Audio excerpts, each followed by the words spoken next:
my channel mga kauragon. So ngayon mga kauragon na May 30. So binalikan na namin mga kauragon yung ginagawa namin dito na package unit, yung binilag ko nung nakaraan na sira yung blower bearing. So ngayon ito siya mga kauragon, no? Kita nyo, ito siya. Oh no! Babaklasin na natin itong mga kauragon at kukunin natin yung pulley kasi nakabili na kami ang bagong bearing. So ayan, sisimulan namin kauragon. So napakainit mga kauragon dito. Nasa 49 degree hanggang 250 degree ang init niya. Sobrang init kaya madali na mga kauragon. Ayan yung aircon na gagawin namin. So let's go mga kauragon, baklasin na natin. Mga kauragon, sisimulan na namin ikabit po yung yung bearing at saka yung pulley niya. Pulley, ayun. Na malaking na yun yung pulley para sa belt.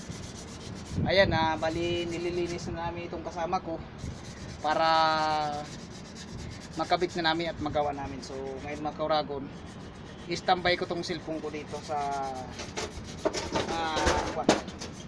may area na to mga kauragon, para ayan, para makita mga kauragon kung paano ginawa. So di ka lang mga kauragon, ipisto ko lang siya.